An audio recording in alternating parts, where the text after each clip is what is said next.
You're listening to Sydney Live 3 till 6 with Ben Fordham. Thanks to your local club. Proud to support local sporting groups in your backyard. Thank you for tuning in. On Wednesdays, we catch up with the member for Warringah, the former Prime Minister Tony Abbott, and he joins us on the line this afternoon. Mr. Abbott, good afternoon to you, sir. Ben, it's wonderful to be with you and your listeners, and welcome back from your holidays. It's good to be back, and I understand you had a good break too. Are you relaxed? Are you revved up? Are you ready to go?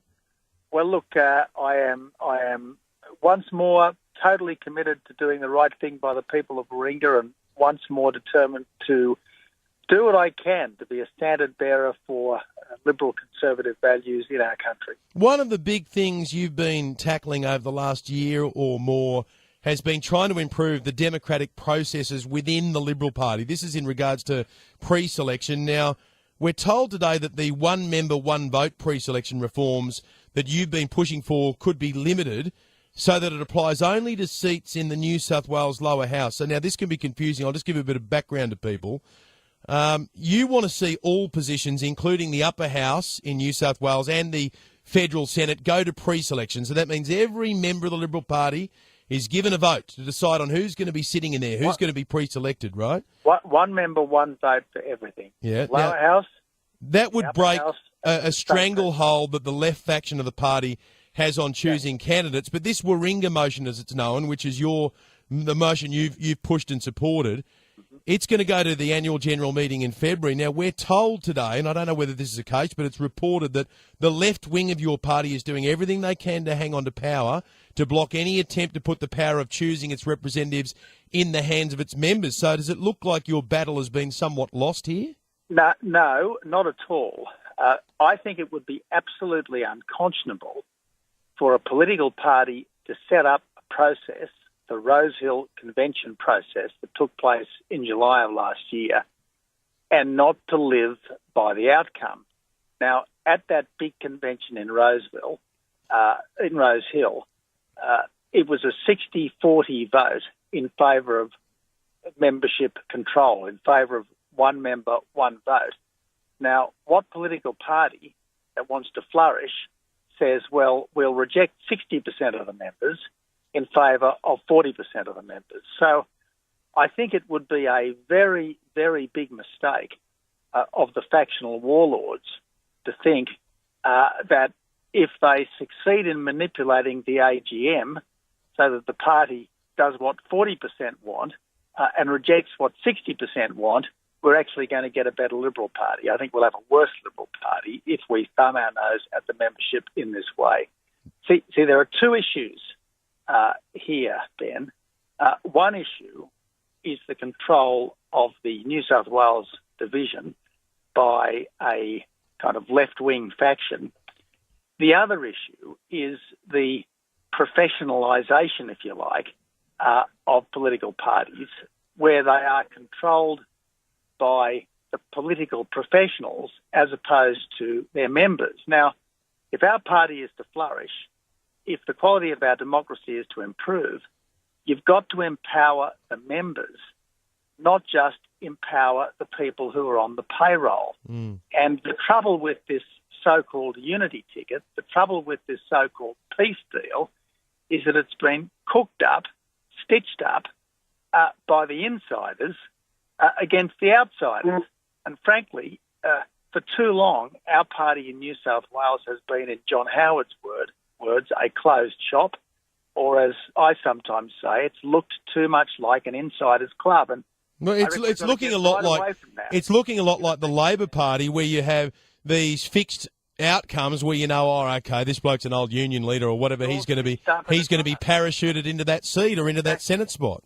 It's all stitched up in advance. Now, why can't we say to the members, it's your party, therefore let this be your decision? Now, okay, the party rules say that to change the Constitution, you've got to get a 60% vote of the 600 members of the State Council. But how, in conscience, can the State Council go against a 60-40 vote that was a product of the entire membership. Well, if they do go against it, then you know that those votes just don't count, which has been the argument all along. Let me ask you about the TPP, the Trans-Pacific Partnership. Australia's on track to sign this new version of the TPP without the US. We know that Donald Trump pulled the US out last year. The Trade Minister in Australia, Stephen Chobo, has trumpeted the deal as a landmark economic agreement. I think it's going to be signed in March in Chile. Stephen Chobo says it'll boost Australia's exports, drive economic growth, create more jobs. Now, you, along with Andrew Robb, you were involved in the early negotiations that have ultimately led us to this point. Can you reassure people? Are you happy with the way it's all turned out? I know a lot of the detail has not yet surfaced, but are you confident that this is the best deal for Australia? Look, more trade means more jobs. This builds on work that the Abbott government did. For Australia, the most important element of the TPP, absent America, is the improved access that it will give us to the Japanese market. Thanks to the free trade agreement that my government finalised, our agricultural exports to Japan have been skyrocketing, and my understanding is that this will give us further privileged access to the Japanese market. So I think it is a significant step in the right direction, and all credit to Stephen Chobo for the good work he's done. Sydney's heading for days of commuter chaos, Mr. Abbott. It starts tomorrow.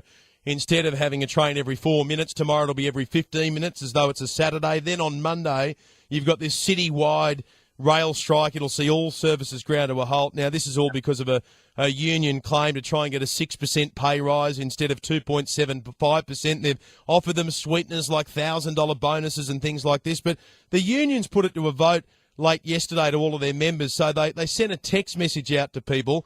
But I've been observing this afternoon that this whole process is rigged because basically if you decided not to reply to the text message, then that was automatically counted as a yes, let's go on strike response. I mean, come on. Is this another example of the unions holding everyone to ransom?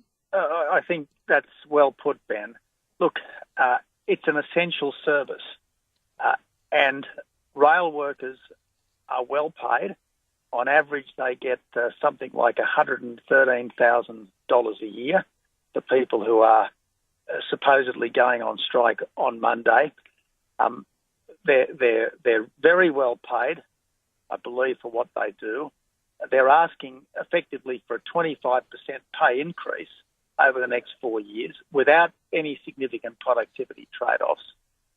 Frankly, it's a try-on. And I am pleased to see that the state government is apparently going before the Industrial Commission to get an order to ban this strike, because you shouldn't be able to close down a city in pursuit of a bit of industrial blackmail. It's just wrong. It's a giant leap back to the 1990s when we last had these sorts of things.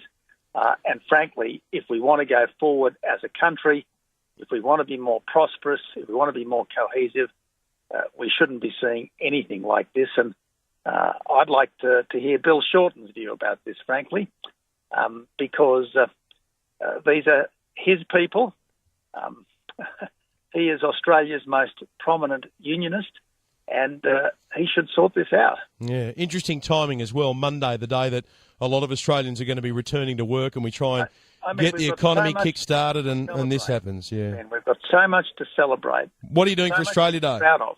So much to be proud of here in this country, and then we aren't going to put our best foot forward, our best face to the world. We're going to present this kind of retrograde 1950s militant unionism stuff, which, frankly, we should have long outgrown. I mean, it's not a great start to the year, at least in Sydney. Just briefly, what are you up to on Friday for Australia Day? Look, I'm hopefully going to get an early morning surf in, and then I'll be at the Forestville RSL for a barbecue. I've got some citizenship ceremonies to attend, and I will just be out there with, no doubt, thousands of my fellow Northern Beaches residents saying to be an Australian is to have won the lottery of life. And I'm sure we're not perfect, but modern Australia began on the 26th of January 1788. British settlement was a very good thing, and let's make the most of what we've got. Let's build on what we've done. Have a great day on Friday. I'll talk to you next week. Thanks so much, Ben. Tony Abbott, member for Warringah and former Prime Minister.